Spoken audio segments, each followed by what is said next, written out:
Antigo Testamento, Livro de Juízes, capítulo 3. Estas são as nações que o Senhor deixou ficar para, por meio delas, provar a Israel, a todos os que não haviam experimentado nenhuma das guerras de Canaã. Tão somente para que as gerações dos filhos de Israel delas aprendessem a guerra, pelo menos os que dantes não tinham aprendido. Estas nações eram 5 chefes dos filisteus, todos os cananeus, os sidônios e os heveus que habitavam no monte Líbano, desde o monte Baal-Hermon até a entrada de Amate.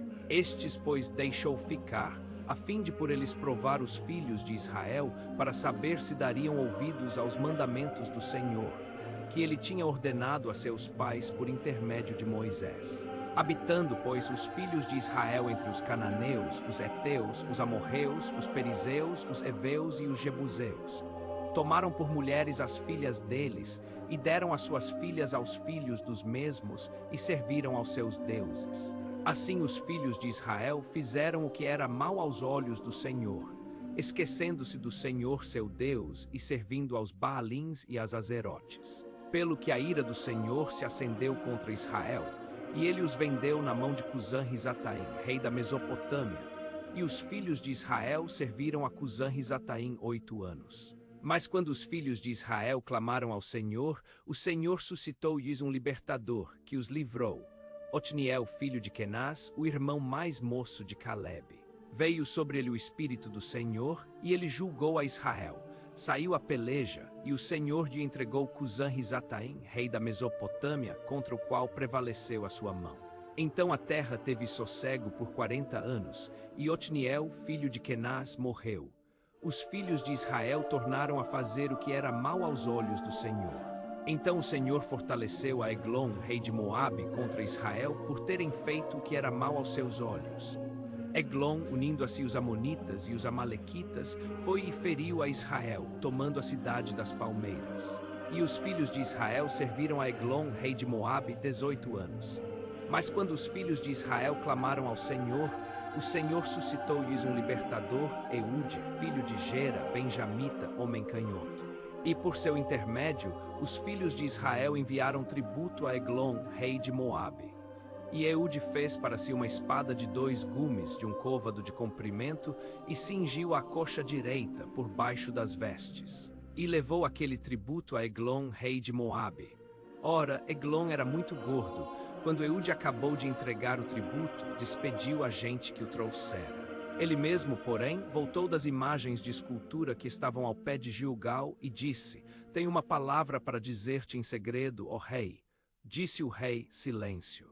E todos os que lhe assistiam saíram da sua presença. Eude aproximou-se do rei, que estava sentado a sós no seu quarto de verão, e lhe disse: Tenho uma palavra da parte de Deus para dizer-te. Ao que o rei se levantou da sua cadeira. Então Eude, estendendo a mão esquerda, tirou a espada de sobre a coxa direita e lhe a cravou no ventre. O cabo também entrou após a lâmina, e a gordura encerrou a lâmina, pois ele não tirou a espada do ventre. Então Eude, saindo ao pórtico, cerrou as portas do quarto e as trancou. Tendo-lhe saído, vieram os servos do rei, e olharam, e eis que as portas do quarto estavam trancadas. Disseram: sem dúvida ele está aliviando o ventre na privada do seu quarto. Assim esperaram até ficarem alarmados, mas ainda não abria as portas do quarto. Então, tomando a chave, abriram-nas, e eis seu senhor estendido morto por terra. Eude escapou enquanto eles se demoravam, e tendo passado pelas imagens de escultura, chegou a Seirá. E assim que chegou, tocou a trombeta na região montanhosa de Efraim. E os filhos de Israel, com ele à frente, desceram das montanhas. E disse-lhes: Segai-me, porque o Senhor vos entregou nas mãos os vossos inimigos, os moabitas. E desceram após ele, tomaram os vaus do Jordão contra os moabitas, e não deixaram passar a nenhum deles.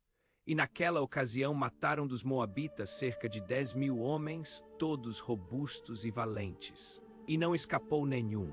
Assim foi subjugado Moabe naquele dia debaixo da mão de Israel, e a terra teve sossego por 80 anos. Depois dele levantou-se Sangar, filho de Anate, que matou 600 homens dos filisteus com uma aguilhada de bois. Ele também libertou a Israel.